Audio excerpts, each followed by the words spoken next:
Muchas gracias, Ángelo, por la invitación. Gracias por organizar todo esto. También creo que en nombre de todos, pero después ya te aplaudiremos como corresponde. El tema es que no sé ni yo de lo que voy a hablar, porque vengo cambiando mi idea y primero no miré bien el programa, y cuando me di cuenta que mi charla era a esta hora, un viernes, dije, mi madre, si yo hablo de eso, se van a empezar a acordar de toda mi familia uno por uno. Entonces dije, no, de eso no puedo hablar. Y lo discutía con Luis esta mañana, pensé hablar sobre toma de decisiones, pero decidí que no. Después... Así lleva todo el día, ¿eh? Sí, sí. Todo el día. Es el jet lag que me tiene así.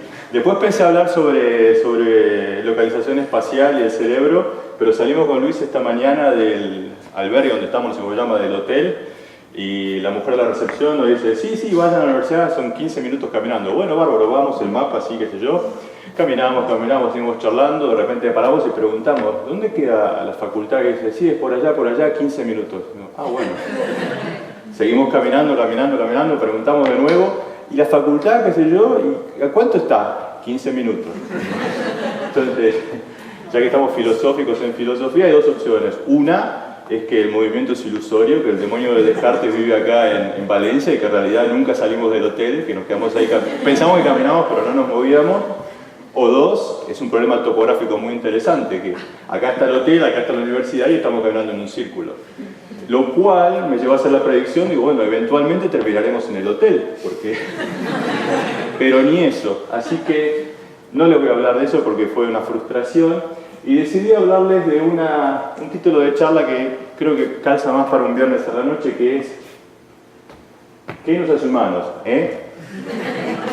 Y fíjense la fuerza expresiva de la EH final. Es muy importante. De hecho, la charla podría llamarse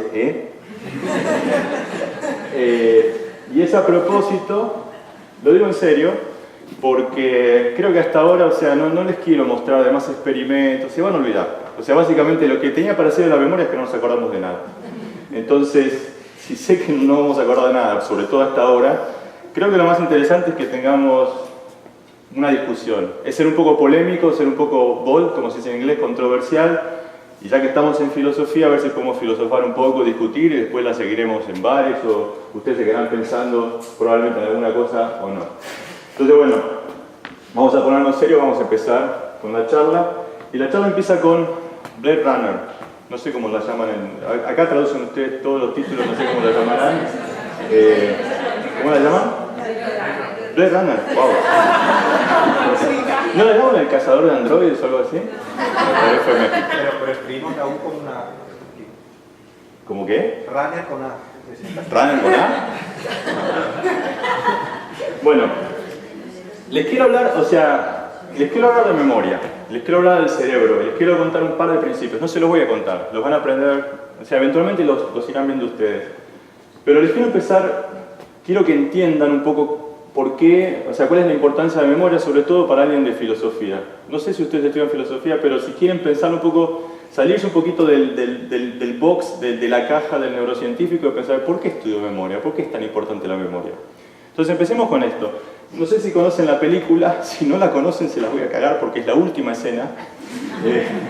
Y es el Blade Runner, es el androide. Ustedes van a ver una persona que es Rutger Hauer, el rubio, que es un androide, y que le cuenta algo a Harrison Ford. Le cuenta de sus memorias. A ver si esto anda.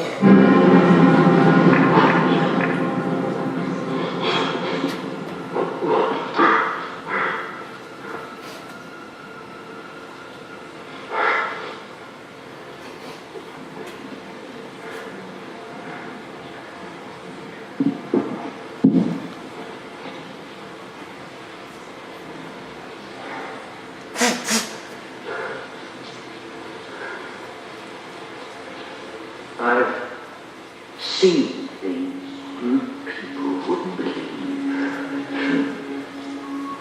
Attack ships on fire off the shore of Orion.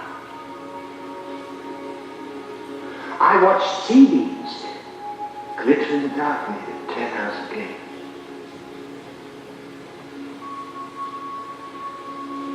All those moments will be lost in time, like tears in rain. Time to die.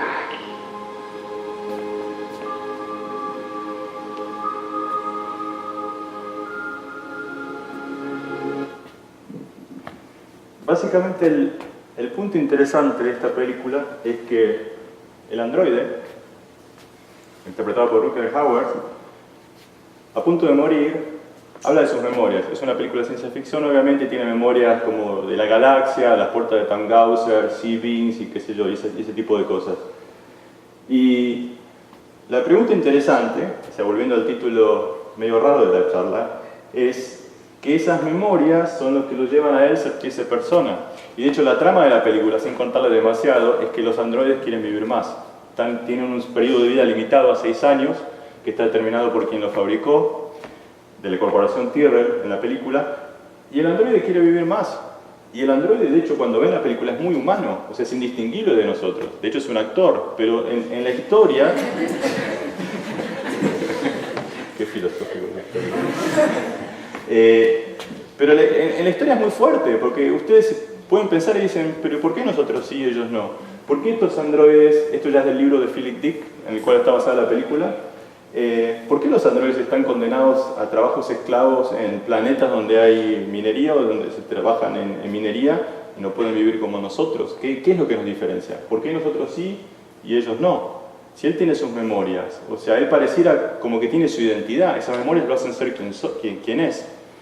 Y si esas memorias lo hacen ser quien es, ¿cuál es la diferencia entre Harrison Ford y él? ¿Por qué Harrison Ford es un humano y él no lo es? O sea, ¿por qué Harrison Ford... Perdón, lo dije mal. ¿Por qué Harrison Ford tiene una identidad y él no la tiene? ¿Sí? Entonces son un poco algunas de las preguntas que quiero que queden picando por ahí, que quiero que discutamos. ¿Y qué diferencia hay entre un humano y una computadora o un androide? Y me adelanto, ¿qué diferencia hay con animales, por ejemplo? ¿Qué es lo que nos diferencia de otros animales? Esas son las dos grandes preguntas. ¿Qué nos hace humanos? La divido en dos. ¿Qué nos diferencia de las máquinas? ¿Y qué nos diferencia de otros animales? Pero vamos a empezar por el principio. Básicamente lo que yo les quiero decir con esto es que la memoria está ligada a la identidad. Por eso es tan importante. Somos nuestras memorias. O sea, las memorias nos hacen quienes somos. Y curiosamente, si ustedes estudian filosofía, ustedes dirían, bueno, es una pregunta que ya los antiguos griegos hacían. No, no se la hacían los antiguos griegos. Hasta donde yo sé, y corríjame si estoy equivocado, el primero que se le hizo en serio fue ese señor, John Locke. Hace muchos años, pero no hace tanto. O sea, no es una pregunta de Aristóteles, es una pregunta del empiricismo británico. Y John Locke se planteó esta pregunta célebremente con la parábola del zapatero y el príncipe. No sé si escucharon hablar de eso. Un día el príncipe despierta en el cuerpo del zapatero, ¿sí? En una habitación de zapatero, y el zapatero se despierta en el cuerpo del príncipe en el medio del palacio. Y entonces Locke se pregunta, ¿quién es quién? ¿Quién es el príncipe? El príncipe es el que sigue en el palacio, pero con la mente entre comillas, ¿no? Porque venimos, o sea, discutimos un poco del dualismo, déjenme decir la palabra mente, con la mente del zapatero, o el príncipe es quien está en la habitación esa en los suburbios, con el cuerpo del zapatero, pero la mente entre comillas del príncipe. Y es una pregunta muy interesante, ¿con qué va la personalidad? ¿Va con la identidad? ¿Va con el cuerpo o va con la mente? Locke se lo plantea de otra manera, o sea, no lo llama mente, lo llama con la conciencia de la persona. Y con decir conciencia quiere decir memoria, él está hablando de la memoria. Y el partido que toma Locke es que la persona va con la memoria. Para él, para John Locke, el príncipe es el que está en la habitación, en los suburbios, en un cuerpo extraño, en el cuerpo del zapatero, ¿sí? Otra persona que me es más cercana a mí, porque soy argentino, no sé si se habrán notado por el acento, es un cuento que escribió Jorge Luis Borges hace bastante también, siglo pasado, segunda mitad del siglo pasado. Entonces escucharon hablar, se llama La memoria de Shakespeare. Y es la historia de un catedrático alemán que un día o sea, no les voy a contar todo el cuento, es un cuento cortito, se lo pueden leer muy rápido.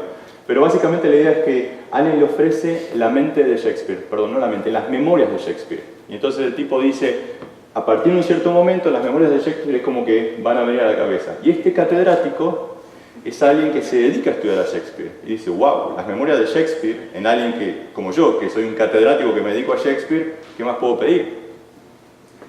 Y el tipo hereda las memorias de Shakespeare. Entonces, las memorias de Shakespeare empiezan a aparecer en su cerebro. Y fíjense lo que dice Borges. Borges dice, en la primera etapa de la aventura, sentí la dicha de ser Shakespeare. Habla el catedrático, ¿no? Hermann Sorgel era su nombre. En la postrera, la opresión y el terror. Al principio las dos memorias no mezclaban sus aguas. Con el tiempo, el gran río de Shakespeare amenazó y casi anegó mi modesto caudal. Advertí con temor que estaba olvidando la lengua de mis padres, ya que la identidad personal se basa en la memoria. Temí por mi razón. ¿Sí? Borges, de nuevo, como Locke, hace un gran link, un vínculo entre memoria e identidad. No tengo la diapositiva, pero también pueden pensar un ejemplo todavía más brutal. ¿Leyeron La Metamorfosis de Kafka? ¿Escucharon hablar del cuento? El cuento es un cuento espectacular, ¿no? Es este señor K que un día se levanta, no, señor K es el otro. Gregor Samsa, que se levanta y se empieza a convertir en un insecto, como en una gran cucaracha. Y lo curioso es que ustedes, cuando el tipo termina siendo una cucaracha, con todas las patas y como insecto, que es una asquerosidad, pero sigue siendo Gregor Samsa.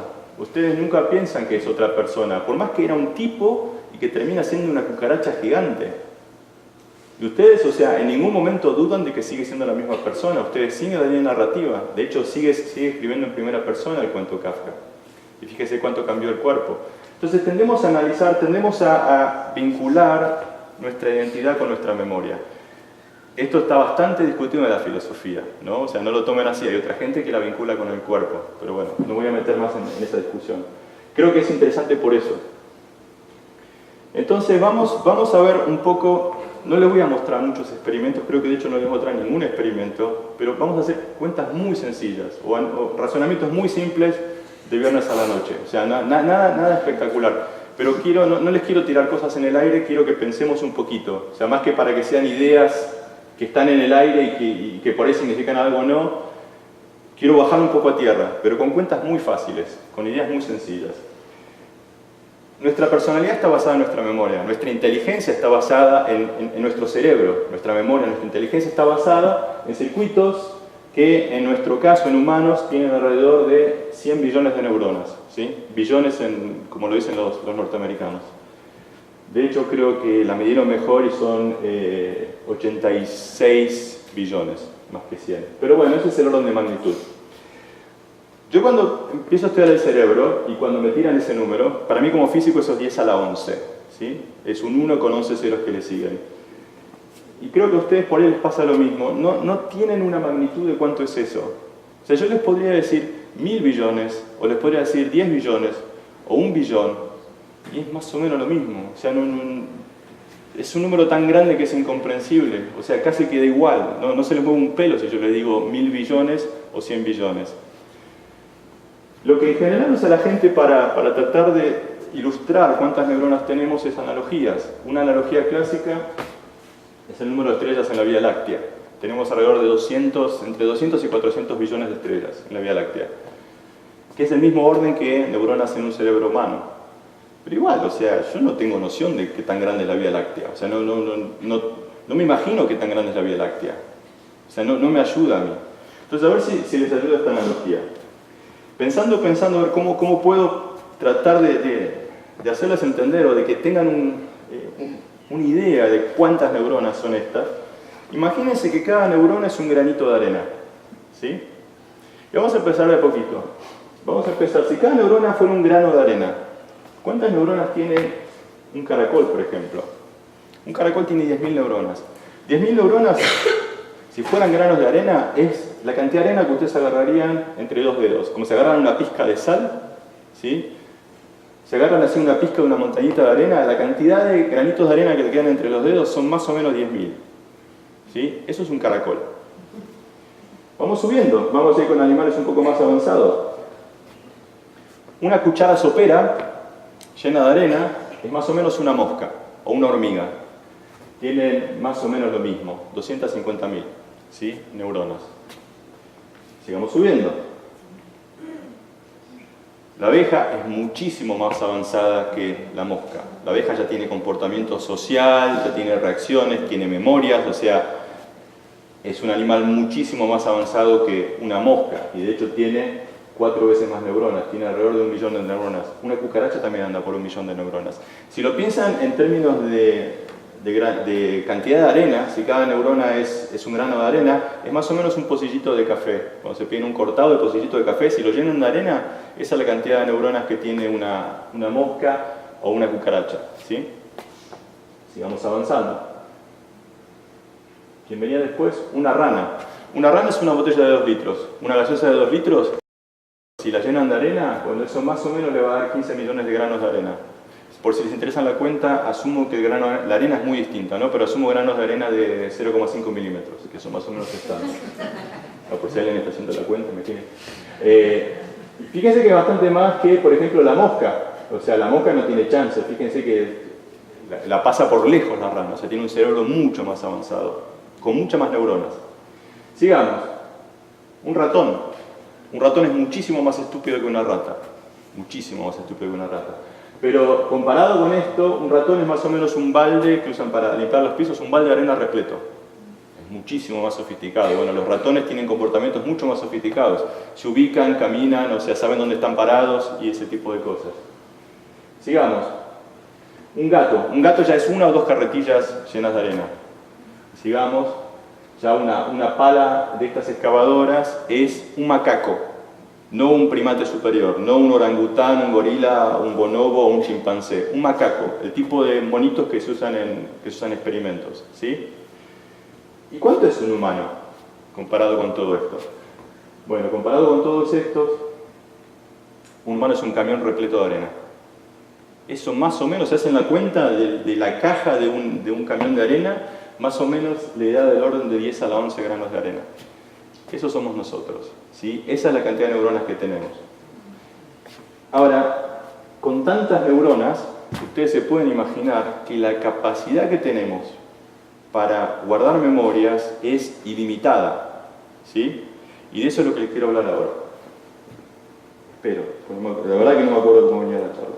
Ah, no. Antes de hablarles de eso, claro, está todo claro, ¿no? O sea, ¿qué nos hace humanos? Y nosotros tenemos un camión de arena comparado contra una cucharita sopera o no sé, un balde de arena de otros animales. Eso es la diferencia. Tenemos muchísimas más neuronas, por eso somos tan inteligentes. Sin embargo, un elefante, siguiendo la analogía, tiene 3 camiones de arena. Una ballena tiene 5. O sea, la ballena tiene 5 veces más neuronas que nosotros. Entonces, no es solo cuestión del número de neuronas. Y esta es la gran pregunta. ¿Qué es entonces? ¿Qué es lo que determina nuestra inteligencia? No es número de neuronas. Bueno, las neuronas no están haciendo cualquier cosa. Se conectan y generan distintas funciones en el cerebro. Y ese es el truco. Cómo a partir de su conectividad generan circuitos y esos circuitos tienen distintas funciones. Y eso es lo que tratamos de entender de alguna manera. Esa es la pregunta del $1.000.000. ¿Cómo exactamente esos circuitos generan nuestra inteligencia o, en nuestro caso, nuestra memoria? Antes de hablar de memoria, les voy a hablar de visión. Y después van a entender por qué. Y me voy a apoyar mucho si estuvieron en la charla de Luis, porque él habló mucho de esto ya. Y a mí me viene al pelo, porque es como que puedo pasar rápido, porque les quiero dar a entender un par de principios, pero quiero que empecemos no por cuánto memorizamos, sino por cuánta información nos llega. Y la información nuestra, la típica, como humanos, es visual. Vemos mucho más de lo que escuchamos o lo que olfateamos o degustamos, ¿sí? Entonces vamos a hablar de percepción visual, unos 5 slides, 6 slides, solo para principios muy, muy básicos. De nuevo, no les voy a contar de experimentos, les voy a contar cosas muy sencillas. Empiezo con esto. Steve Jobs, antes de morir, en la última, no sé si saben, pero era muy esperada sus charlas cuando estaban las presentaciones de los productos de Mac, ¿no? Cada año salía algo nuevo de la línea de Mac y Steve Jobs aparecía y mostraba un iPhone, mostraba esto, mostraba lo otro, y era todo un circo y salía en todos los diarios, a sala repleta. Y cuando presenta el iPhone 4, la gran novedad tecnológica era que el iPhone 4, que está sosteniendo en su mano, creo que este es un iPhone 4, no estoy seguro, es que venía con una pantalla que la bautizaron pantalla Retina, ¿sí? ¿Y cuál era el gran truco de esa pantalla? Bueno, que decía que tenía una resolución que pasaba el límite de la resolución del ojo humano. O sea que era una pantalla que ya era infinitamente superior a la del iPhone 3, o sea, muy superior, órdenes de magnitud, pero ya que era del orden de la resolución del ojo humano. O sea que ya ir a una resolución más alta no tenía sentido, porque ya no lo veíamos. Y él puso unos números, o sea, dio unos números, y él decía que la resolución de esta pantalla era de 320 píxeles per inch, píxeles por pulgada, una pulgada son 2,5 centímetros. Entonces él decía, si tienen más de 300 píxeles por pulgada, ya el ojo no lo ve. Esto es a una distancia de unos 30 centímetros, que es más o menos la distancia a la que la gente suele sostener un iPhone. Y ella decía, bueno, más de eso no tiene sentido, esa es la resolución del ojo. Y hubo gente que hizo cuentas y que trató de ver esa información y no es tan errada, no es tan errada.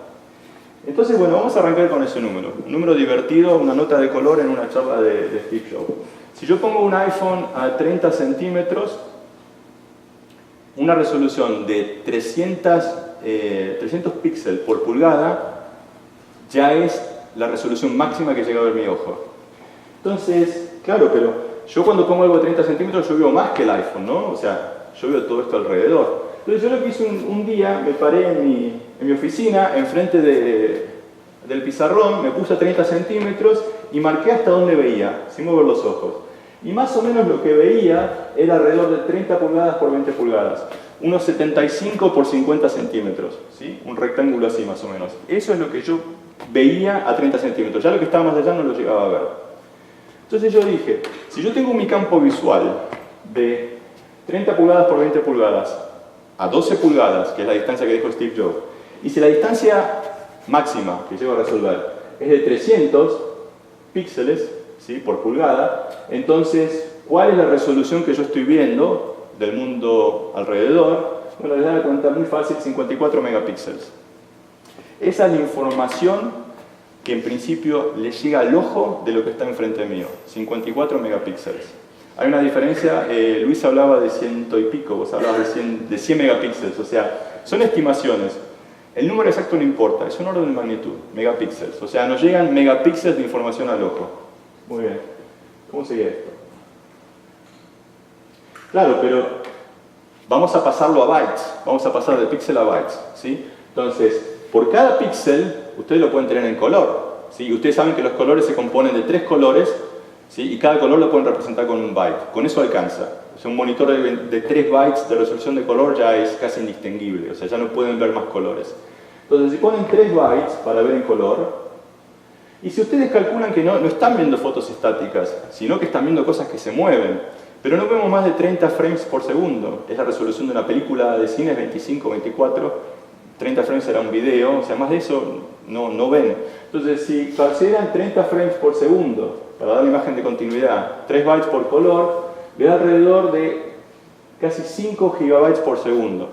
Entonces, enfrente suyo tienen 5 gigabytes por segundo de información. Vos ponías 70 por ahí, o sea, pero de nuevo, el orden de magnitud es lo que me importa, gigabytes por segundo.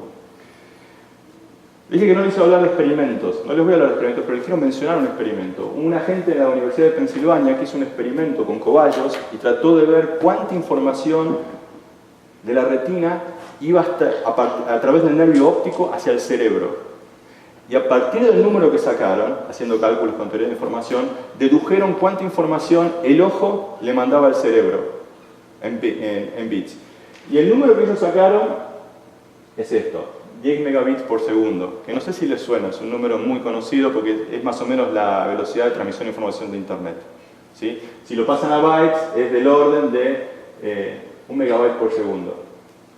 Entonces, afuera hay del orden de gigabytes por segundo, pero lo que el ojo le pasa al cerebro es 3 órdenes de magnitud menos.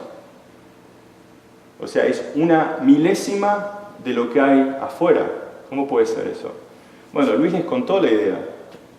El problema está en que no vemos todo. Vemos en general lo que está, en general no, vemos nítidamente solo lo que está en la fobia. Y la fobia es muy chiquito, es un ángulo y medio, ¿no? Es un ángulo y medio. Es 1,5 grados de ángulo visual. Si ustedes ponen algo a 30 centímetros, eso más o menos les da un radio de 0,5 pulgadas. Y si sacan el área de la fobia en una pantalla a 30 centímetros, más o menos les va a dar, multiplicando por la resolución de Steve Jobs, le va a dar que en la fobia vemos alrededor de 6.000 píxeles.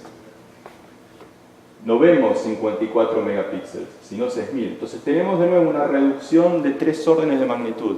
3 órdenes de magnitud entre lo que está afuera y lo que vemos. ¿Sí? Y se hacen la cuenta, ¿no? Multiplicando por 3 bytes y 30 frames por segundo, ya le da el mismo orden de magnitud que lo que encontró esta gente en la Universidad de Pensilvania. Ok, entonces el resultado interesante es este. Vemos muy poco comparado contra lo que hay afuera, ¿no? 54 megapíxeles, pero de eso solo procesamos 6.000, una milésima. Ok, sigamos. Pero ¿cómo hacemos para ver? Lo que vemos, se los mostró Luis, se los muestro yo de otra manera. Lo que vemos es del tamaño de esta moneda con el brazo estirado, o la uña del dedo pulgar si quieren. Esto es lo que vemos nítidamente, nada más que esto. Ah, bueno, pero movemos los ojos, sí, está bien, pero ¿cada cuánto movemos los ojos? 3 veces por segundo. Tac, tac, tac, tac, te veo a vos, te veo a vos, te veo a vos. Así movemos los ojos. Esto es lo que yo estoy viendo. Esto es lo que le entra a mi cerebro. El tamaño de esta moneda, que la voy moviendo así. Claro, que yo me paro acá y digo, no, nada que ver, o sea, yo los estoy viendo a todos, nítidamente. O sea, yo veo toda esta sala. ¿Cómo es que veo todo? Es que en realidad no vemos. La visión es una construcción del cerebro. No vemos con el ojo, vemos con el cerebro. Y eso lo viene diciendo filósofos de hace tiempo, no en esta manera, pero ya lo venía diciendo, ya lo decía Aristóteles, lo dijo Ptolomeo, el astrónomo egipcio, lo dijo Alhazen, el filósofo científico musulmán que estudió visión, lo dijo Descartes, y el que lo dijo muy clarito fue este señor en el siglo XVIII, Hermann von Helmholtz, ¿sí? Alemán. Fue físico, fue fisiólogo, fue de todo, descubrió todo. La energía libre en termodinámica, estudió sonido, estudió los colores, fue el que dijo que los colores están compuestos por 3 componentes, la velocidad de propagación de los nervios. Y Helmholtz lo que decía fue que el cerebro genera una construcción a partir de muy poca información. Y él hablaba de la visión en particular, pero lo refería a todo. Lo repito, él decía que el cerebro generaba signos a partir de muy, muy poca información. Si les interesa la filosofía, eso tiene una raíz filosófica muy fuerte. O sea, eso es casi lo que podemos llamar neokantianismo.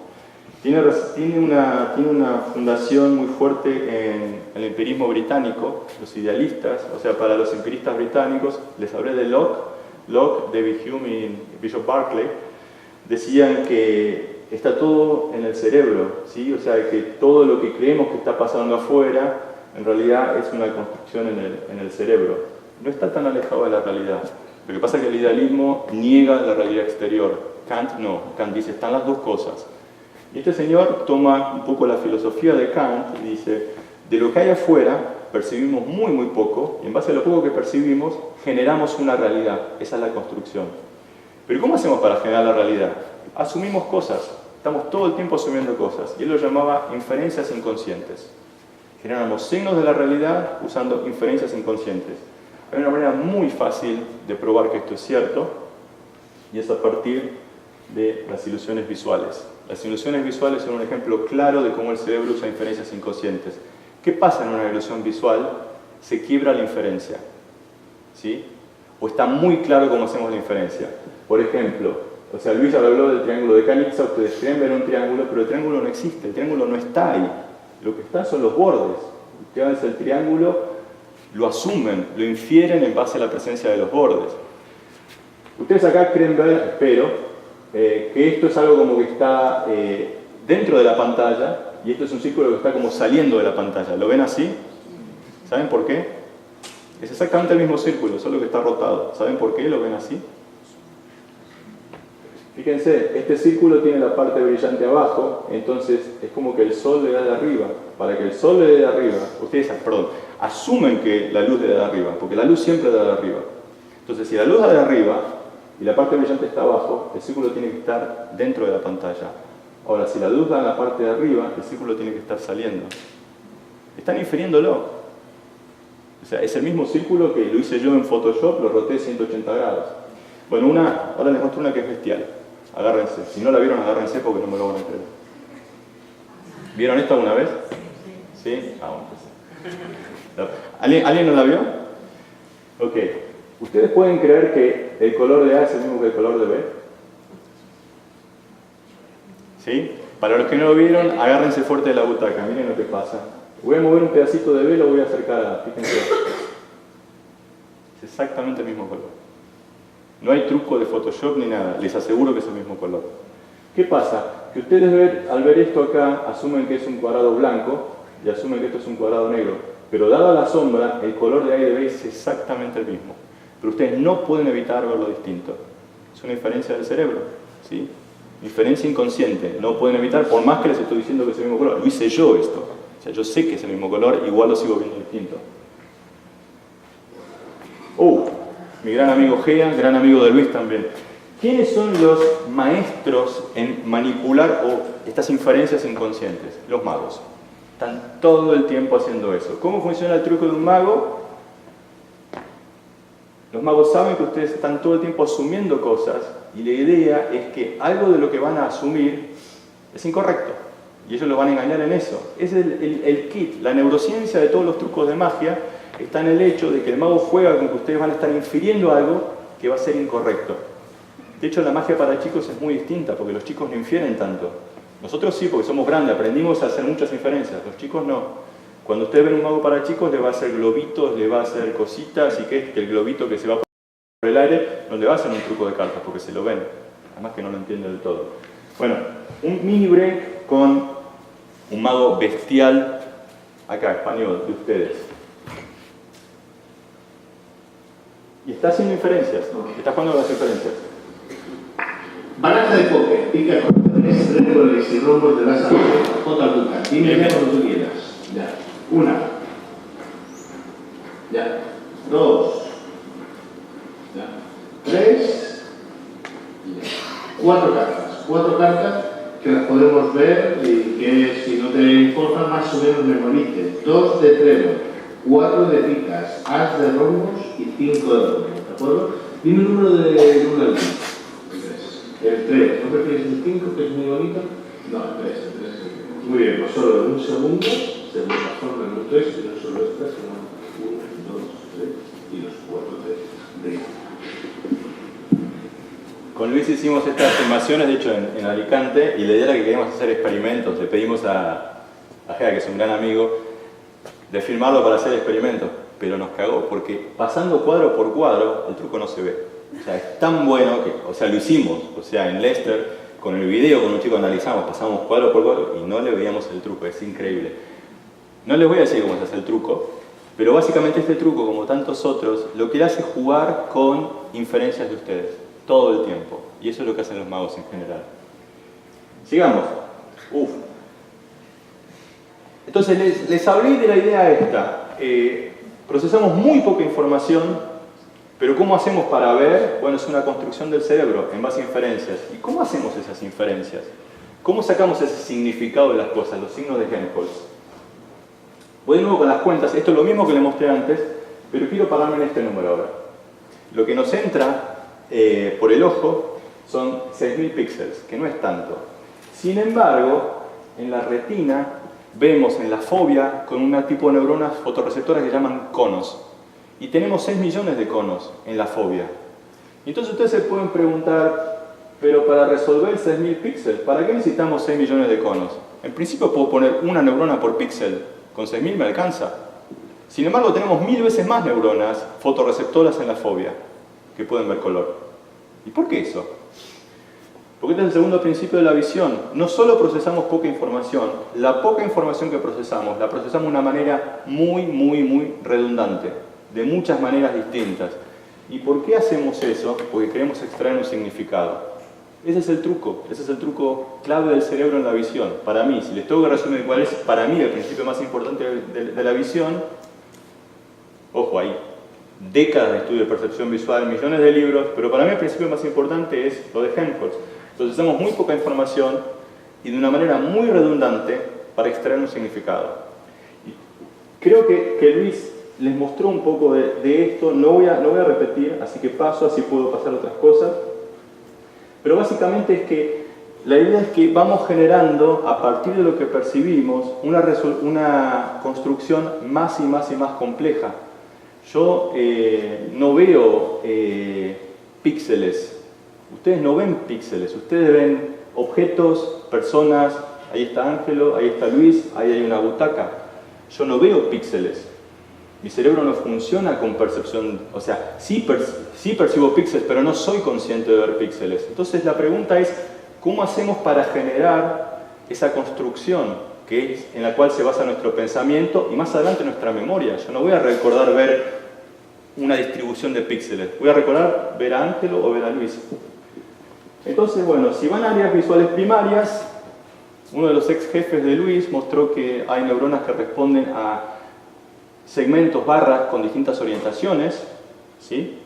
Thorsten Wiesel ganó el premio Nobel por eso, junto a David Hubel, y la información va más para el lado anterior, es como si fueran así, y termina en corteza hiperotemporal, donde un señor llamado Charlie Gross, a principios de los 70, mostró que hay neuronas que responden a caras. Le muestran una cara, la neurona responde, le muestran otra cosa, la neurona no responde. Y desde esta área, la información va a otra área muy importante que se llama el hipocampo. Y el hipocampo es clave para la memoria. Y ahora sí me voy a meter con memoria. Espero. Los aforismos de caña. Un viernes a las 7:30, 8 de la noche no les puedo dar conclusiones. Les puedo dar aforismos de caña que simplemente son como frases para iniciar una discusión en el bar. Entonces, el aforismo de caña número 1 es este. Procesamos muy poca información de una manera muy redundante para extraer significado. Ok, más o menos yo lo había dicho. Entonces, ahora vamos a hablar de memoria. No me acuerdo de qué. Cuentitas. No sé si se usa la expresión en español. Los americanos dicen back of the envelope calculation, ¿no? O sea, que tienen un sobre y empiezan a garabatear en el sobre.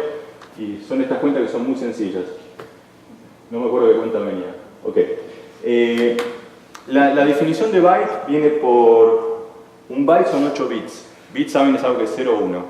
Si juntan 8 bits, es un byte. ¿Por qué se llama byte? ¿Por qué 8 y no 20? Bueno, porque con 8 bits pueden representar los 256 caracteres del código ASCII, el código que usan para tipear, ¿sí? Entonces, si ustedes se imaginan que están leyendo un libro, ¿cuánta información les entra al cerebro a partir de lo que están leyendo? Si tienen 256 caracteres posibles y se leen más o menos 180 palabras por minuto, que es una lectura normal, son 3 palabras por segundo, la información por segundo les da 120 bits. 120 bps, bits por segundo. Si leen un libro, les entra 120 bits por segundo de información. Claro, que ustedes no leen letra por letra. Leen, o sea, imaginarían leer palabra por palabra. Ok, si consideran ahora la palabra como la unidad de información, porque no están mirando y pensando en cada letra, o procesando cada letra, si van palabra por palabra, en un texto normal, en los textos normales se manejan más o menos con 20.000 palabras. 15 bits les alcanza para codificar 20.000 palabras, ¿sí? Entonces, ¿cuánta información les entra? Si ustedes codifican la información con palabra como la unidad de información, bueno, 45 bits por segundo. Menos información, ¿sí? O sea, comprimen más, porque no están viendo letra por letra, están viendo palabra por palabra. ¿Vieron esto alguna vez? Léanlo.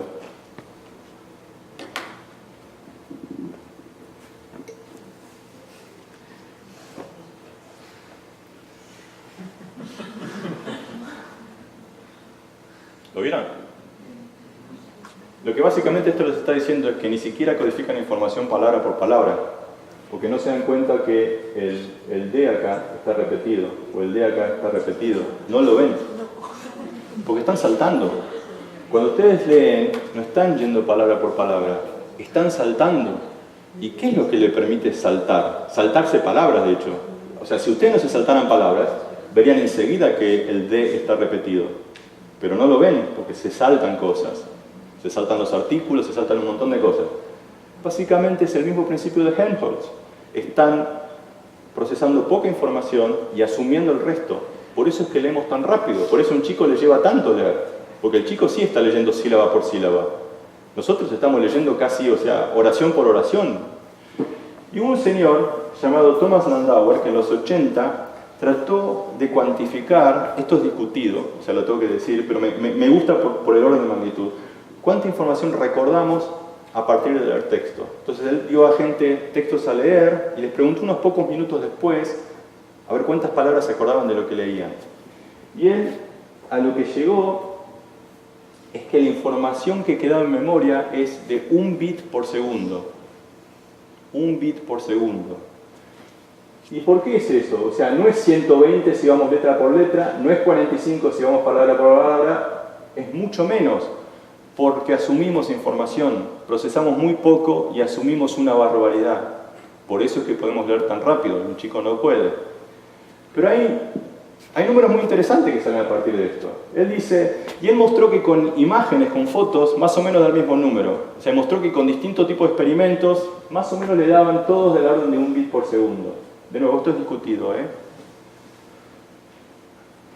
Pero él hizo una cuenta muy fácil. Dice, bueno, 1 bit por segundo, 3.600 segundos en una hora, por 16 horas de vigilia, el resto estamos durmiendo, por 365 días al año, por 70 años, le quedaba que una persona de 70 años, la cantidad de información que tiene en memoria es de alrededor de 180 megabytes. De hecho, calculó un poco menos porque calculó un poco de pérdida. Llegó a un 125 megabytes. 125, 180 megabytes, no es nada. El pendrive que tienen tiene gigabytes, tiene 3 órdenes de magnitud más memoria, o sea, esa porquería que tienen que conectar a la computadora, tiene 1000 veces más memoria que la de una persona de 70 años en toda su vida. Y eso ya les está dando un dato muy fuerte, que no nos acordamos nada, o sea, no nos acordamos de nada, muy poco. Entonces, fíjense, vamos a resumir los números. Arrancamos del orden de 5 gigabytes de información que está fuera, que me entra por el ojo. De eso, el ojo le manda al cerebro solo 10 megabits por segundo, o 1 megabyte por segundo. Y de lo que le llega al cerebro nos acordamos solo 1 byte por segundo. De acá a acá hay una reducción de 3 órdenes de magnitud. ¿Sí? Lo que vemos es 1000 veces menos de lo que hay afuera, o 10.000 veces menos. Y de lo que vemos, lo que recordamos, es más de 1 millón de veces menos. No nos acordamos de nada. Pero ¿y cómo puede ser? Si les estoy diciendo de que la memoria y la identidad, ¿y cómo yo puedo ser yo si no me acuerdo de nada? Es una pregunta filosófica muy interesante, ¿sí? O sea, si se la plantean es muy interesante. ¿Cómo funciona eso? Bueno, y este es muy fuerte. Si hacen la cuentita, todo lo que recordamos, de acuerdo a Landauer, es la información que nos entra en los ojos en solo 3 minutos. O sea, si ustedes ponen una computadora que pudiera leer lo que va en el nervio óptico, la información que guardarían en 3 minutos es la información que guardó en su vida una persona de 70 años, que le quedó en memoria. Es fuerte, ¿no? Pero ¿cómo puede ser? ¿Cómo puede ser que yo tengo la sensación de que sí, estoy en Valencia y vine del Éster y mi vida es un continuo? O sea, no es poquita información. Bueno, el que dio la respuesta, entre tantos, es un científico de Cambridge que se llamó Frederick Bartlett, a principios del siglo XX. Y Bartlett lo que decía es que en realidad no nos acordamos de nada. Y él hizo experimentos con estudiantes de Cambridge, les daba a leer una historia y les pedía que la repitan la historia. Y él lo que se dio cuenta es que la gente no se acordaba de la historia, se acordaba de una construcción que había hecho de la historia. Y él lo llamaba así, él decía que la gente con la que él experimentaba armaban un esquema. Y ellos se acordaban de su esquema más que de la historia en sí misma. ¿Sí? Y entonces, claro, es lo mismo que Helmholtz. La idea es que Bartlett, está diciendo, en realidad nos acordamos de muy poquitas cosas y hacemos una construcción a partir de las muy poquitas cosas que nos acordamos. Igual que la visión. Por eso les hablé de visión. Porque es lo mismo, es el mismo principio con otra función cerebral. Recordamos muy poco y generamos una construcción en base a la actividad de nuestro cerebro. En base a inferencias, asumimos cosas, no nos acordamos de cosas. Y eso nos da lugar a memorias falsas. Hoy alguien a la mañana hablaba de neurofútbol, y ahí me tocó en el alma, y dije, voy a cambiar la charla, voy a hablar de neurofútbol. Ahora hablo muy en serio. Los americanos hablan de algo que llaman flashbulb memory. Las memorias, no sé cómo se dice en español, pero son como el ataque a las Torres Gemelas, esas cosas horribles que pasaron que nos acordamos. Para mí la flashbulb memory es el gol de Maradona a los ingleses, o puede ser para el otro lado, ¿no? Puede ser cuando este desgraciado de Bergkamp nos eliminó en uno de los mundiales, que Ayala se pasó de largo. O sea, para mí el fútbol son memorias muy fuertes, y creo que probablemente para muchos de ustedes también. Una vez armando una charla con dos periodistas deportivos muy conocidos, yo tengo una memoria de cuando era chico, de ver Argentina jugar contra Rusia en Kiev en el invierno. Fue en 1976, yo era muy chico. Y recuerdo que nevaba, que los argentinos no entendían nada porque nunca había visto nieve en su vida, en Buenos Aires no nieva, y no entendían nada. Y me acuerdo de la pelota naranja, porque la pelota blanca no se veía contra la nieve. Y es más, tengo una memoria muy rara de un centro, no sé cómo se dice, un delantero que se escapa porque sale un rebote y se tropieza en la nieve y se pierde el gol. Todo mentira. Ese delantero que yo creí que jugó el ratón Ayala, de hecho no jugó, y estos periodistas deportivos, hablando, o sea, dando una charla, me dicen, no, la pelota ni siquiera era naranja. Hay una foto clásica porque la figura del partido fue el arquero, se llama Hugo Orlando Gatti, que le pusieron el León de Kiev. Y esta es una foto del partido, la pelota era blanca. Y esta foto es la evidencia que la memoria tan fuerte que yo tenía de la pelota naranja del partido contra Rusia era una memoria falsa. De hecho, hay muchos argentinos que tienen la misma memoria, porque la confunden con otra memoria. Pero lo dejo ahí, esa es una conversación para un aforismo de caña. Entonces, fíjense que las falsas memorias es el análogo de las ilusiones visuales. Con la visión hacemos inferencias que nos llevan a ilusiones visuales. Asumimos que la luz viene de arriba, por eso vemos que una cosa sale o entra de la pantalla. Con la memoria lo mismo, asumimos cosas. Yo asumí que como el piso estaba blanco, la pelota sería naranja, y eso fue una memoria muy fuerte. Asumí cosas que me dan lugar a falsa memoria. Hay una analogía muy fuerte entre ilusiones visuales y falsas memorias, y hay un montón de estudios en neurociencia sobre falsas memorias. Elizabeth Loftus, Daniel Schacter y muchos otros. Bueno, ¿cómo sigue esto? Entonces hay un paralelo muy fuerte, por eso les hablé de visión. O sea, lo que decía Helmholtz sobre la visión es más o menos lo mismo que decía Bartlett sobre la memoria. El principio es el mismo. Procesamos muy poca información y vemos o recordamos en base a inferencias inconscientes. No me acuerdo qué venía. ¿Cuánto tiempo tengo? Pues no sé. Bueno, ustedes me pagan. Es que no me acuerdo que viene, que la preparé, o sea, que la preparé yo. ¿Cuándo ha empezado esto? A las 7, ¿no? A las 7, pues llevan 35 minutos, ¿no? 35 minutos llevan. Ah, bueno, estamos bien entonces. Bueno, un par de historias más. 6:30 pasadas. Bueno, voy a pasar rápido. Asumo que lo conocen a Borges y que lo leyeron a Borges, así que voy a pasar Borges un poco rápido, así acelero un poco. Pero básicamente lo interesante ahora es lo siguiente. Vamos para atrás. O sea, arrancamos con el camión lleno de arena que son nuestras neuronas, ¿no? Más o menos la cuenta da eso. Claro, si ustedes se ponen a pensar, agarran puñados de arena, por cada puñado de arena que agarran, están agarrando en la mano, más o menos yo hice la cuenta, son unas 100.000, cientos de miles de neuronas. O sea, si ustedes agarran un puñado de arena, son casi 200.000, 500.000 neuronas, granos de arena, perdón, ¿no? Imaginen que lo tiran. Y siguen tirando, y esta es la memoria de Angelo, y esta es la memoria de Luis, y esta agarro un palacio, y bueno, estas son toda la memoria de mi mujer, y esta es la memoria de esto, del otro, porque son más memorias, obviamente, ¿no? Más cosas. Pero esa montaña no se acaba nunca. O sea, ¿y entonces por qué recordamos tan poco? Si tengo tanto para acordarme con tanto grano de arena, ¿por qué me acuerdo tan poco? ¿Por qué pasa lo que describió Bartlett o lo que describió Helmholtz? Entonces vamos a plantear la pregunta al revés. Bueno, ¿por qué no nos acordamos de todo?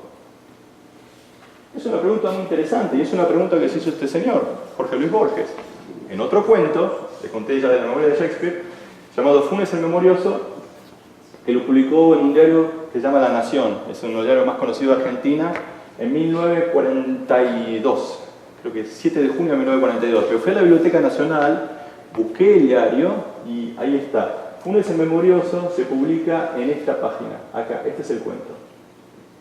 Y la idea de Funes el Memorioso es una persona, Ireneo Funes, que un día se cae de su caballo, era un gaucho de Fray Bentos, de Las Pampas, y cuando recobra el conocimiento, por supuesto es una idea, es ficticio esto, no es un cuento, el tipo tiene la capacidad de recordar absolutamente todo, y a partir de ese momento no se olvida de nada. Entonces decimos, bueno, ¿y por qué no somos así? O sea, estaría bárbaro, o sea, a mí me encantaría acordarme de más cosas, yo no me acuerdo de nada, o sea, tengo muy mala memoria, pero me vendría bien tener una memoria, o sea, mucho mejor de la que tengo. Y Borges dice, por ejemplo, que Borges recordaba todo, dice, nosotros de un vistazo percibimos 3 copas en una mesa, Funes todos los vástagos y racimos y frutos que comprenden una parra. Sabía las formas de las nubes australes del amanecer del 30 de abril de 1882 y podía compararlas en el recuerdo con las vetas de un libro en pasta española que solo había mirado una vez y con las líneas de la espuma que un remo levantó en el río Negro la víspera de la acción del Quebracho. El tipo se acordaba de todo. En otro párrafo, en otra parte, dice, no solo se acordaba de todas las ramas y todas las hojas de un árbol, sino se acordaba cada vez que las había visto. Entonces, bueno, mi madre, o sea, tanto no. Pero fíjense qué interesante. En el cuento, Funes le dice a Borges, más recuerdos tengo yo solo que los que habrán tenido todos los hombres de que el mundo es mundo. Y ahora fíjense, mi recuerdo, señor, es como un vaciadero de basura. Y esta es la clave. ¿Sí? Epa, ¿cómo un vaciadero de basura? ¿Por qué un vaciadero de basura? Porque Borges se da cuenta que recordar demasiado es contraproducente, ¿sí? Que no nos ayuda. Y hay un caso muy discutido en memoria, que es el de un señor que se llamó Solomon Shereshevsky, que fue alguien muy parecido a Funes, que existió, que fue real, no fue un cuento, que fue estudiado por este señor que es Alexander Luria, un psicólogo de Rusia del siglo XX. Y esta es una foto de Shereshevsky, que terminó trabajando de memorista profesional. Shereshevsky se acordaba de todo, ¿sí? Y Luria lo testeaba, y Luria escribió un librito muy lindo que se llama The Mind of a Memonist, la mente de un memorioso, y Luria termina diciendo, creo que sus palabras exactas fueron, fracasé en la tarea más fácil de un psicólogo, que es encontrar el límite de la memoria de una persona. Es trivial, o sea, si yo soy psicólogo y quiero ver cuál es su capacidad de memoria, les empiezo a escribir números y en algún momento no se acuerdan. O sea, le digo, repetime la lista de números, les escribo 10, se podrán acordar de 10, les escribo 20, 30 y llega un momento que ya no se acuerdan más. Bueno, este hombre, o sea, era ilimitado. Se acordaba de listas de este estilo. Luria le pregunta, 30 años después de haberle dado esta lista, ¿te acordás la lista que te di hace 30 años la primera vez que te vi? Se acordaba. Ahora fíjense qué interesante. Acá viene el clip de Luria. ¿Por qué Luria es tan genial? Porque Luria en un momento le da esta lista de números. Es trivial. 1, 2, 3, 4, 2, 3, 4, 5. Todos nos acordamos de esa lista. Shereshevsky también se acordó de esa lista, pero no se dio cuenta que eran números consecutivos. Otra vez, Luria le dice, acordate esta lista de palabras. No sé, mesa, silla, la computadora no tenían. Agua, vodka, café, persiana, sol. El tipo se la repite sin ningún problema, ¿no? O sea, 50 palabras. Y Luria le dice, bueno, decime ahora los líquidos en la lista. ¿Se acuerdan de los líquidos? Le dije, creo que agua, vodka, café. El tipo no podía. El tipo podía repetir la lista de memoria, pero no podía entenderla, no podía procesarla. Y lo que termina diciendo Luria, creo que las palabras exactas en su libro, es que era quite inept at logical organization. Era inepto a todo lo que fuera una organización lógica o construcción abstracta. Entonces, mucha memoria no es tan bueno. Un aforismo de caña.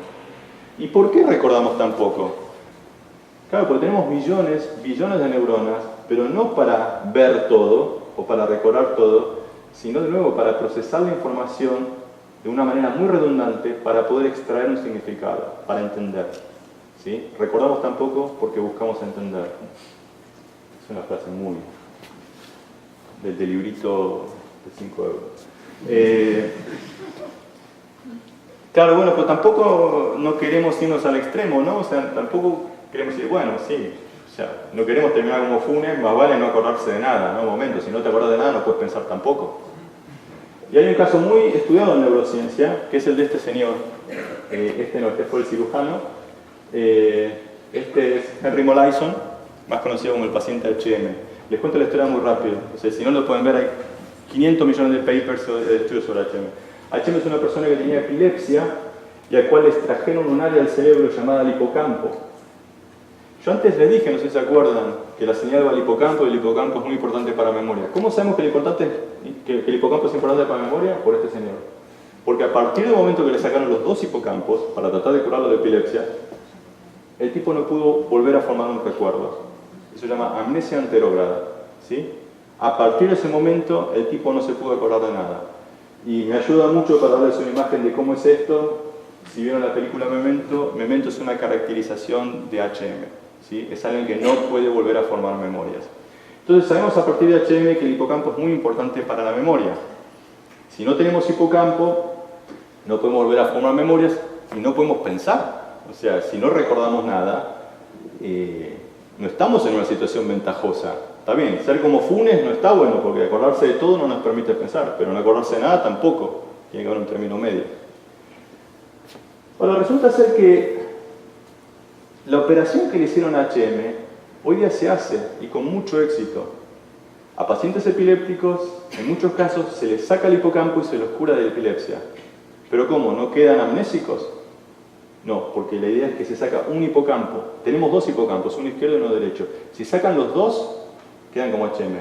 No hay más memoria. Pero la idea es sacar uno, que es el que origina las epilepsias. El hipocampo está muy involucrado en el origen de crisis epilépticas. Si sacan el que inicia las crisis epilépticas, tiene una chance muy alta de curar al paciente sin daños mayores colaterales, ¿sí? Lo curan. Eso es muy raro en neurología, curar a un paciente. Y muchas veces, antes de hacer una resección quirúrgica, el grupo de clínicos se quiere asegurar de que están sacando el hipocampo correcto, porque si sacan el equivocado, o sea, no solo que no van a curar la epilepsia, le hicieron una cirugía para nada.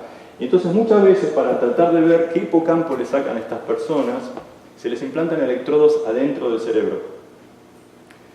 Y la idea es tratar de localizar con la mayor precisión posible cuál es el área que inicia las crisis epilépticas, porque ese es el área que van a quitar quirúrgicamente. Entonces eso nos permite a nosotros, científicos, tener acceso a registros intracerebrales en humanos.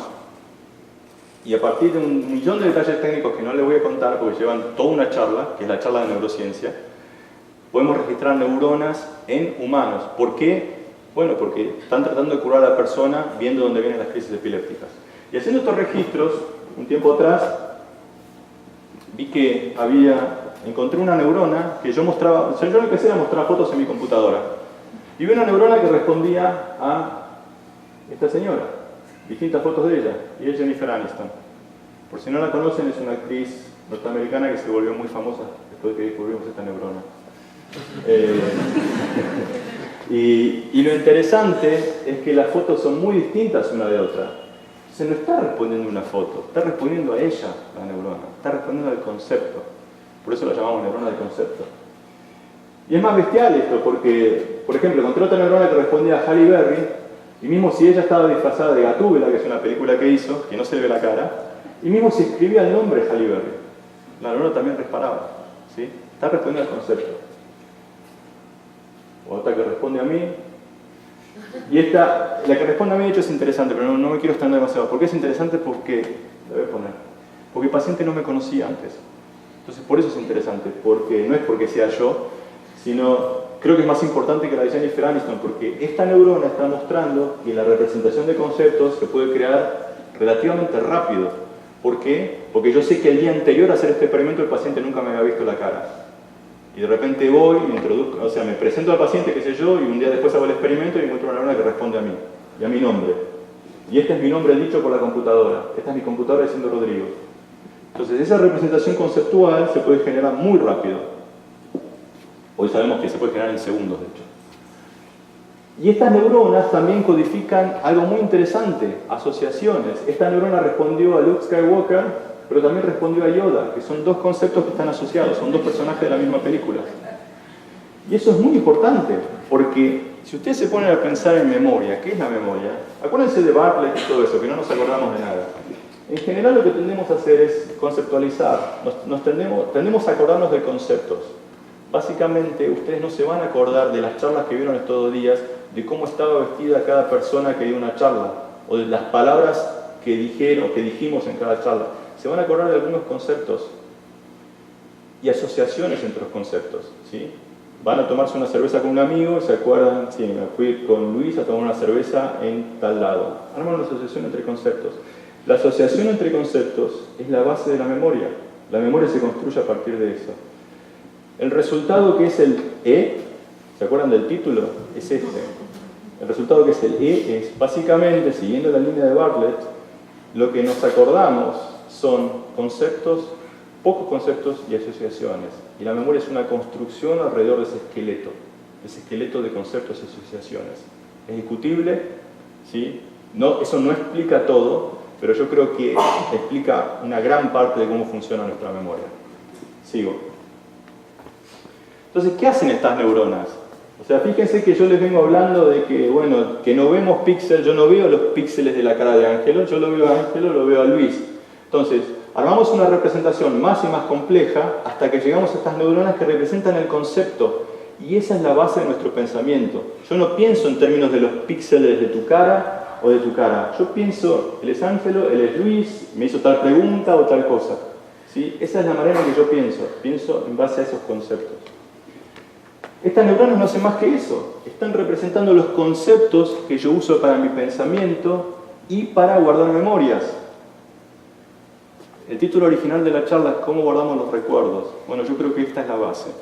Es lo que pienso yo, o sea, por ahí estoy equivocado, pero o sea, si yo tengo que tomar una posición, esa es mi posición. Conceptualizamos y guardamos asociaciones entre conceptos. Y ya estoy terminando, creo. Bueno, ahora viene la parte, el jugo de la charla, no tanta cháchara para terminar hablando de que no sos humano. ¿Sí? Entonces, vamos a compararnos contra un androide o contra una computadora. Fíjense, yo les decía, un pendrive guarda 1000 veces más información que la que Landauer estimó que una persona guarda en su vida. Entonces nosotros, en términos de guardar información o de procesar información visual, somos muy malos. O sea, me estoy acordando de cosas falsas como de la pelota naranja. Somos muy malos.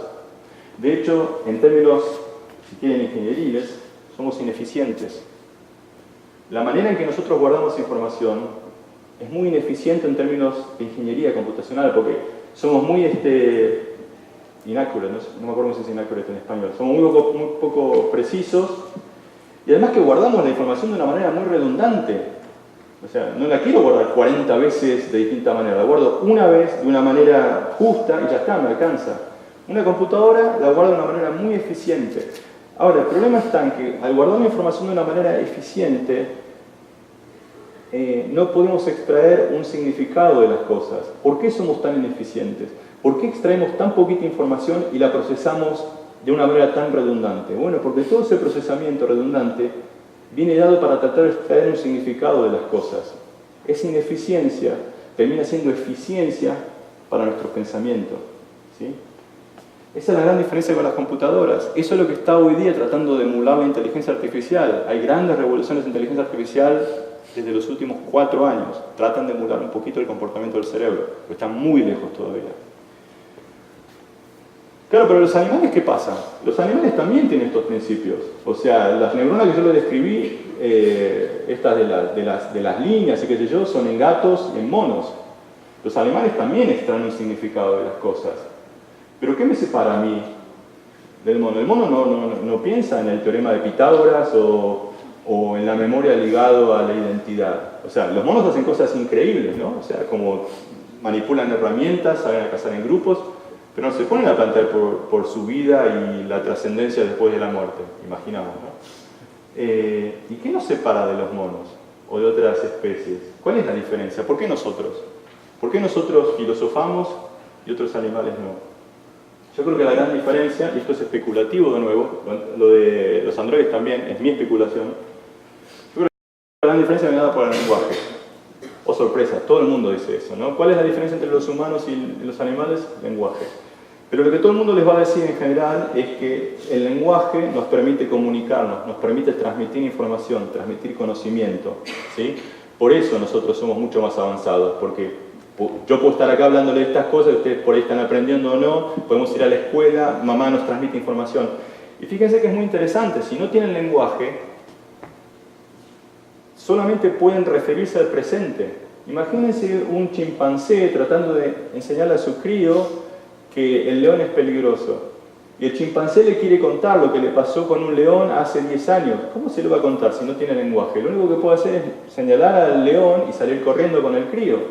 El crío va a aprender que no tiene que enfrentarse al león, pero no va a entender por qué. Sabe, es behavior, ¿no? Aprende un comportamiento, pero no entiende por qué. El lenguaje nos permite referirnos al pasado. Y el lenguaje nos permite pensar sobre el futuro, planear cosas. Eso es algo que los animales no tienen. Pero yo creo que la diferencia es todavía más fundamental que eso. Eso lo dice mucha gente. Yo creo que la diferencia es mucho más fuerte. Y vuelvo a Borges. Vamos a pensar en el lenguaje. Fíjense lo que decía Borges. Este es un cuento que es muy poco conocido, es muy difícil de conseguir, de hecho. Fíjense lo que dice refiriéndose al lenguaje. Los sustantivos se los inventamos a la realidad.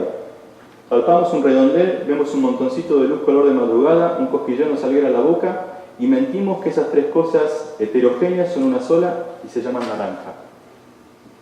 Todo sustantivo es una abreviatura. En lugar de contar frío, filoso, hiriente, inquebrantable, brillador, puntiagudo, enunciamos puñal. En sustitución de alejamiento del sol y profesión de sombra, decimos atardecer.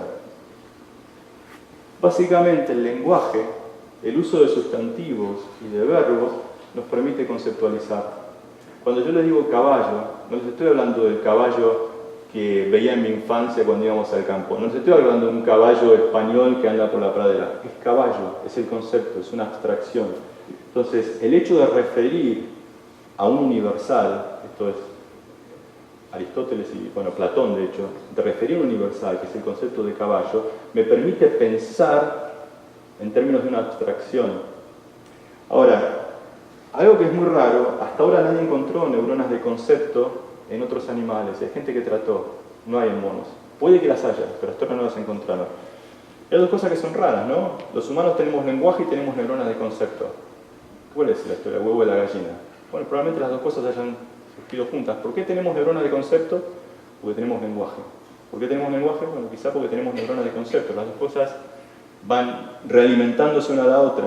Pensamos en términos de conceptos porque tenemos una codificación neuronal. ¿Y qué es lo que nos permite generar esa codificación neuronal? Bueno, que tenemos un lenguaje. Borges decía otra cosa. O sea, Borges se imaginaba un país en donde la gente no usaba verbos. Es una historia que se llama Clon Upar Orbis Tertius. Y dice, en un párrafo leo solo el final, dice, todo estado mental en este lugar donde no se pueden usar sustantivos, todo estado mental es irreductible. El mero hecho de nombrarlo y de clasificarlo importa un falseo. ¿Se acuerdan de lo de la naranja y eso? De ello cabría deducir que no hay ciencia en este lugar, ni siquiera razonamientos, porque no hay abstracciones. Y en Funes el Memorioso, el cuento del que les hablé al principio de todo, termina diciendo esto. Este tipo Funes, que recordaba todo, no podía pensar. ¿Por qué? Porque pensar es olvidar diferencias, es generalizar, abstraer. Porque dice, en el abarrotado mundo de Funes no había sino detalles casi inmediatos. Otra persona que hace este argumento muy fuerte, mucho más importante que yo, muy conocido por ahí para algunos de ustedes, es Daniel Dennett.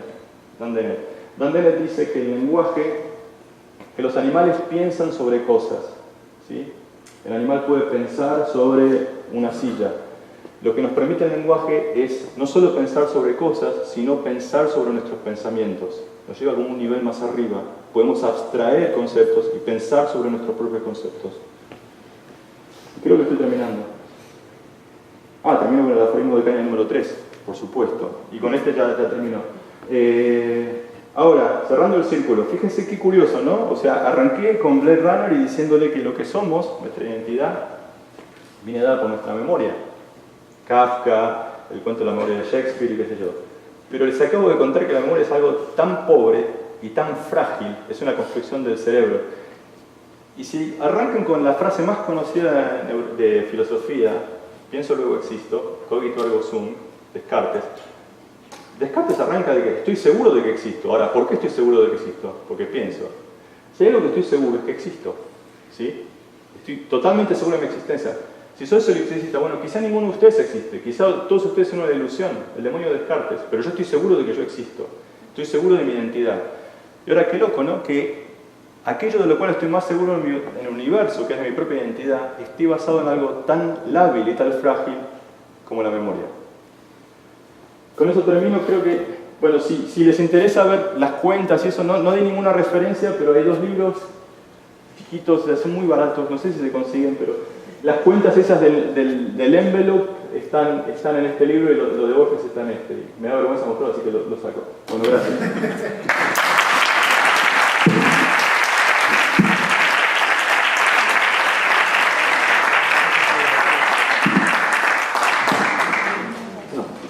Gracias por la charla, ha sido maravilloso, un montón de manos después de mí. Una corta, muchas gracias, es una deliciosa tarde de viernes. ¿Por qué las neuronas de concepto están en el hipocampo a priori? No sé si están en el caso. ¿Y por qué HM no perdió los conceptos? Perdió la capacidad de generar nuevos, pero no los que ya tenía. Porque los conceptos no están solo en el hipocampo, tenés también conceptos en corteza. Entonces, lo que pasa es que los tenés representados de una manera distinta. Entonces, el problema que tenés es que la representación de conceptos en el hipocampo, de la manera que está, que sea tan explícita, que haya neuronas representando conceptos, te permite generar asociaciones muy rápido. Y eso es algo que mostramos experimentalmente. El experimento, no voy a entrar en detalles, pero el experimento es muy fácil de contar. Si yo tengo una neurona que me responde a Jennifer Aniston, y ahora la meto a Jennifer Aniston en la Torre Eiffel, la neurona me empieza a responder a la Torre Eiffel, sin Jennifer Aniston, porque codifica esa asociación. Entonces, al codificar conceptos, estas relaciones entre conceptos, la puedes hacer muy rápido. En corteza también tenés conceptos, en neocorteza. Lo que pasa es que están representados de otra manera, están representados de una manera mucho más distribuida. No tenés una neurona que responde a Jennifer Aniston, tenés como una red de neuronas y según cómo se activan, responden a una cosa o a otra. Al tener todo distribuido en redes de neuronas, donde la representación se llama implícita o distribuida, eso te da mucha robustez. O sea, eso es muy robusto en términos de percepción. La ves así o la ves asá y la puedes reconocer. Pero es muy malo en términos de generar asociaciones rápido. Entonces tenés 2 representaciones, una distribuida en corteza, que es buena para percepción, y otra más explícita en hipocampo, que es buena para memoria. Sí. Bueno, coincido que es una charla fantástica, la mejor manera de pasar un viernes por la tarde si nos bebiendo cerveza. Me encanta la charla porque además me he acordado, no sé si es un recuerdo falso, pero he recordado que yo leí este artículo de Scientific American en la versión española de Investigación y Ciencia en el tren Barcelona-Valencia. Igual es un recuerdo falso, pero yo creo que es así. Una pregunta que a lo mejor es una tontería. Cuando has dicho sobre los niños que cuando van leyendo, tienen que ir leyendo palabra por palabra, ¿puede ser que esta percepción de la realidad que los niños la tienen que hacer punto por punto y poniendo atención en todo, tenga algo que ver con que conforme nos hacemos cada vez más viejos, el tiempo pase un poquito más rápido? ¿Puede tener algo que ver esta percepción de la realidad con la percepción del tiempo? Nunca lo había pensado, pero es una idea muy interesante. No sé si alguien pues mirá, me parece, o sea, nunca lo había pensado, no te sé decirte sí o sí no, pero es una idea que me la llevo y me la quedo pensando. Creo que es muy interesante lo que decís. ¿Alguien sabe? ¿Alguien tiene alguna opinión de eso? Los chicos al ver todo o sea, letra por letra, sílaba por sílaba las cosas, y al no hacer tantas inferencias, claro, ¿puede eso determinar que el tiempo les pase mucho más lento que a nosotros? Otra cosa que puede ser es que por ahí nos volvemos muy ocupados, o sea, el tiempo te pasa volando porque está yendo de un lado para otro. Pero no, me parece muy interesante. Es que para un niño 10 años es toda la vida y para una persona de 70, 10 años es la séptima parte de la vida. Por tanto, esos 10 años para un niño es infinito, es inconmensurable, y para una persona mayor es algo muy reducido. Yo creo que tiene más que ver intuitivamente con esta y además lo veo por experiencia y no por el tema de la lectura, pero bueno. No, pero además está esa percepción, yo me acuerdo de chico, que a veces en situaciones en que el tiempo no pasaba nunca. Claro, O sea, de que era infinito el tiempo. Pero no era yo pensando en mi vida, es que vivía el presente y decía, esto no pasa nunca. Es que el niño Y ahora todo me pasa así. El niño está sobre todo, cuanto más pequeño es el niño, más está en el presente absoluto. No existe, al principio no existe el pasado. Pues, ¿puedes usar el micrófono, por favor, Rodrigo? Sí. ¿Cuál? ¿Este? Sí, si lo coges.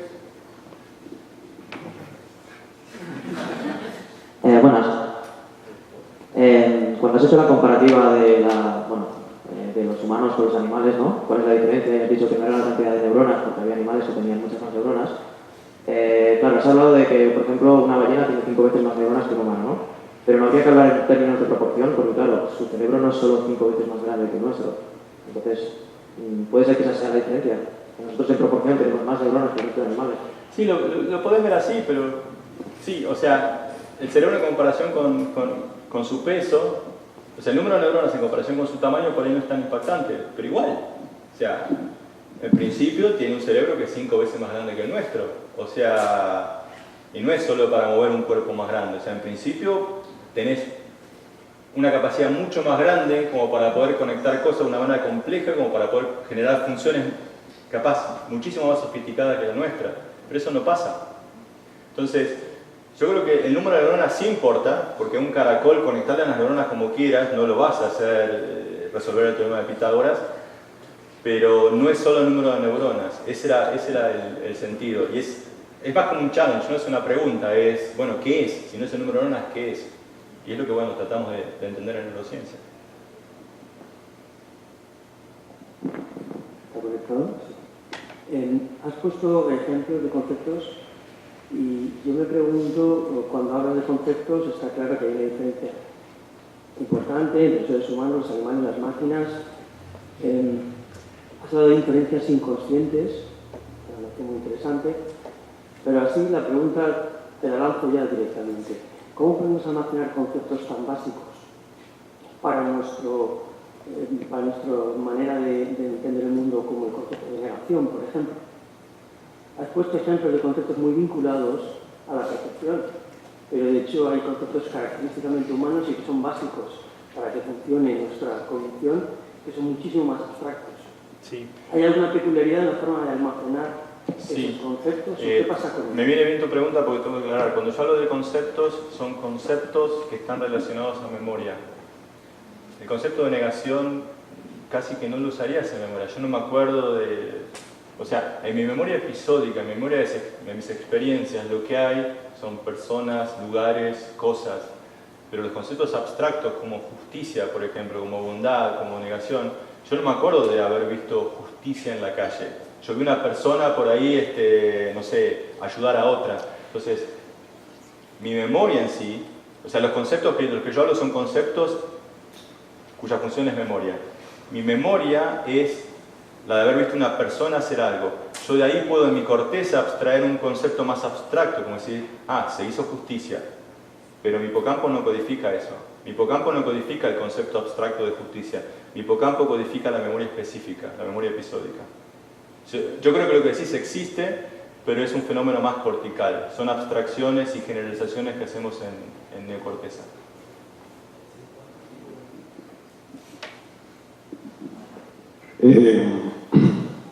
Bueno, en relación al comentario de cómo, pues igual al hacernos mayores percibimos que el tiempo pasa más rápidamente, creo que también pues, podemos pensar en la percepción del paso del tiempo cuando estamos viviendo un conflicto, ¿no?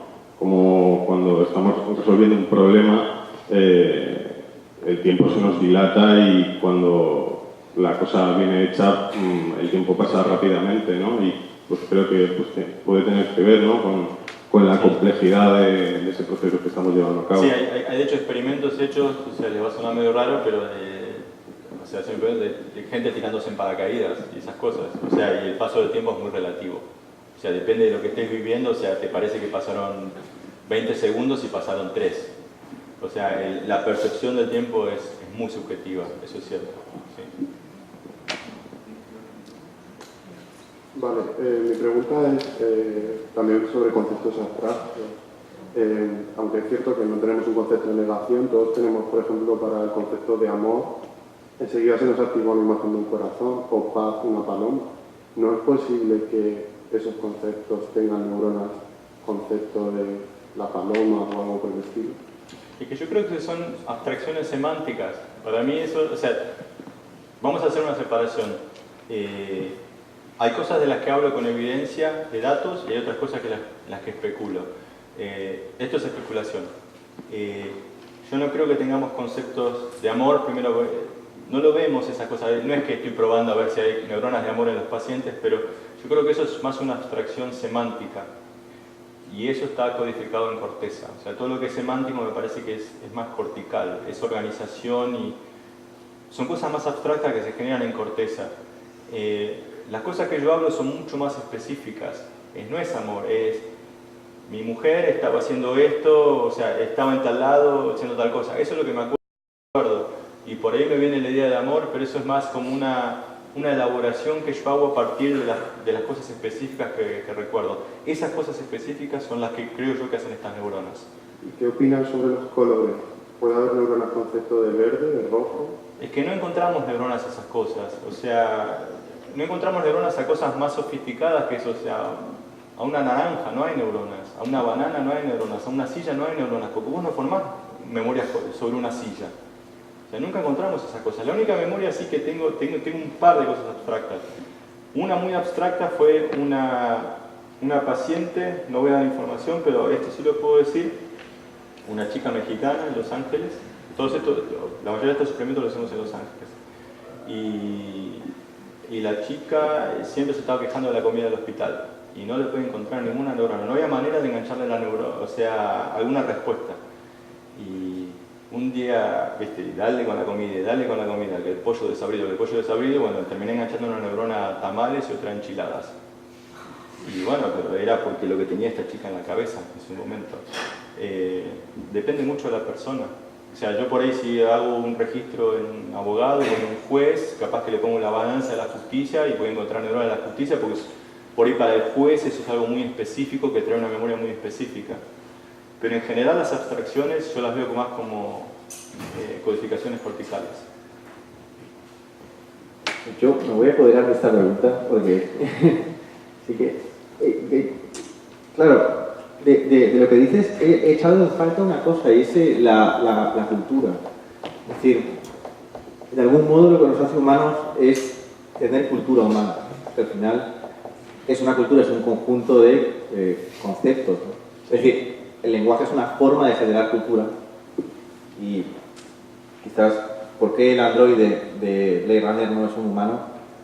Que no un Homo sapiens, ¿no? La pregunta es, ¿por qué no es un humano? Sería porque él ha visto naves en llamas más allá de Orión y Harrison Ford no. Bueno, esto ya nos metemos en filosofía pura y dura. Vamos a recapitular porque si no voy a dar la imagen incorrecta. Voy a terminar. Van a terminar pensando algo que yo no pienso. O van a terminar pensando algo que yo no pienso. El tema de la computadora es cómo funcionan las computadoras hoy día. O sea, lo pongo al androide como un ejemplo de procesamiento de computadoras. Ahora, si vos en un androide replicaras todo lo que tenés en un humano, yo soy materialista. O sea, para mí el androide no lo puedes seguir llamando androide. O sea, no hay diferencia. Yo no creo en el zombie de los filósofos. Si vos clonás a una persona, esa persona es un ser sintiente. O sea, no es un zombie, es un ser sintiente, va a sentir tanto como vos. Yo soy materialista. Si sos cartesiano y vos querés creer que hay una mente, una cosa mágica que la tenemos nosotros y que no la puede tener un clon, bueno, no sé, pero tenés que explicarme dónde viene esa cosa mágica y tenés que explicarme cómo interactúa con la cosa física. Eso es lo que no puede explicar el dualismo cartesiano. La cultura viene a partir de, en parte a partir de estas construcciones conceptuales. O sea, ¿por qué nosotros tenemos cultura comparado con primates superiores, no humanos? Porque nosotros somos capaces de pensar en términos de conceptos. Y vos me hablabas de memes o sea, cuando caminábamos. Bueno, estos conceptos parte de ellos son memes, o sea, son conceptos que van de generación en generación y como que tienen una vida como si fuera un virus. Entonces es un concepto que sigue su curso en la cultura de generación en generación. Y probablemente varios de estos conceptos tengan que ver con cosas codificadas por estas neuronas. No todos, ¿no? Porque hablamos de la bondad, de los conceptos generales que son más corticales. ¿Alguno más? ¿Tú querías hacer uno más?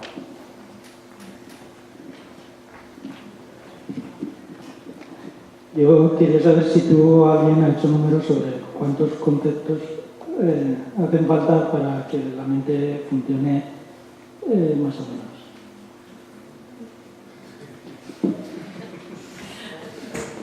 $1324.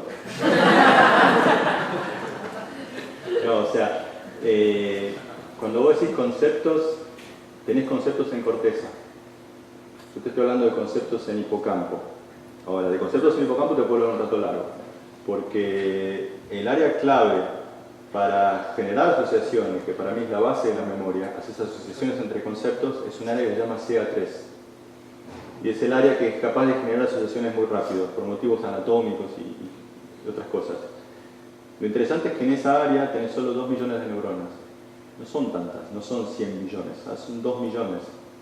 Y nosotros hicimos unas cuentas un poquito más complicadas que las del sobre, pero básicamente nosotros estimamos que los conceptos de cosas conocidas llevan unas 1000 neuronas.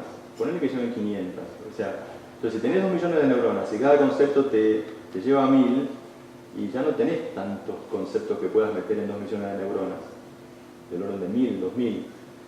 Bueno, pero vuelvo a Bartlett, ¿no? O sea, ¿nos acordamos de tanto como creemos que nos acordamos? Ese es el E del título, ¿no? O sea, ese es el challenge.